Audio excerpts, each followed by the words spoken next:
In this video, I'm going to explain to you how I traveled from Guatemala City to Panachel using the Guatego bus service that you can find on Viator and other travel sites or book directly through Guatego. After going through customs and exiting the airport, you're going to go to the right and you're going to look for Café Barato.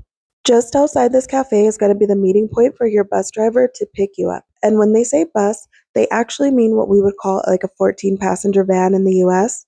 For me, my bus to Panajachel also stopped in Antigua. It stayed there for maybe about 30 to 45 minutes just because we were running early. It only took us about an hour to get to Antigua, but I will say that we left the airport at 6 a.m. It can take up to 2 hours. I think it's important to also talk price. So, in order to get from Guatemala City to Antigua, it's about $25. And in order to do a direct bus ride from Guatemala City to Panajachel, it's about $45. I purchased two separate tickets because I planned to stay, but once I got there, I was really tired. My flight arrived at 4 a.m. and I was just ready to get to my Airbnb. I was really surprised that when we got there at 7:30, 8 o'clock in the morning, there were so many shops open. There were also more American shops than I thought that there would be, shops and restaurants, but there were tons of cafes. If you're a cafe person, it's the perfect place to just go and kind of hang out. Antigua is incredibly walkable. The only thing I would say is watch out for traffic. I didn't see many stop signs or stoplights, but it's very walkable. And if you are taking the Guatego bus, it's only a couple blocks down from the Santa Catarina Arc. You can just put it in your Google Maps if you have service, and it'll take you the couple blocks down. There's also a coffee shop about 1 block from the Guatego bus station. It was actually recommended to me by the workers there. The cafe is called Caldi and Capa. I had no idea how cute it would be. I just ordered a cappuccino and a croissant with ham and cheese. And while I waited, I kind of just ventured around. The prices were decent, but they were a little touristy, so I could tell they were going to be higher than the typical place in Guatemala.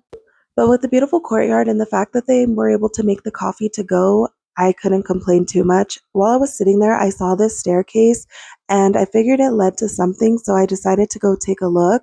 I went up the staircase and I noticed there was a rooftop, and it looks like this place gets really cute, especially after it gets a little bit dark. I mean, it was already cute to begin with, but it was absolutely breathtaking. It's just the perfect way to spend a morning in Antigua, just taking in the beautiful scenic view, volcanoes and mountains all around you, with a cup of coffee and a croissant. I couldn't have asked for anything more. And they actually came up while I was taking pictures and brought my food and coffee to me, which was fantastic. If you travel with Guatego, I definitely recommend going to this coffee shop and just spending some time just relaxing. They have the little awnings so it doesn't get too warm up there, and order a cold drink. Like I said, I was ready to get to Panajachel and check into my Airbnb, so I just went ahead and asked them to change my ticket, and it was very easy, no questions asked. There was space in the next van going up to Panajachel, so they were able to squeeze me in. I wanted to talk about this drive though, because I didn't see enough people talking about this online. This drive is not for the weak. It was pretty intense. There are lots of curves, windy roads, and you are literally on a cliffside pretty much the whole time. The drive was projected to be up to 3 hours, but because it was so early in the morning, there wasn't much traffic, and thank God that only took under 2 hours. But as you can see, there are things going on the side of the road. There are people, there are vehicles. There are no lines on this in the middle of the road consistently. There are no little bumps in the road that if you're from California, you're used to that. They do drive on the right side of the road like we do in the United States, which was a little bit easier for me to navigate, but there are not the same driving rules.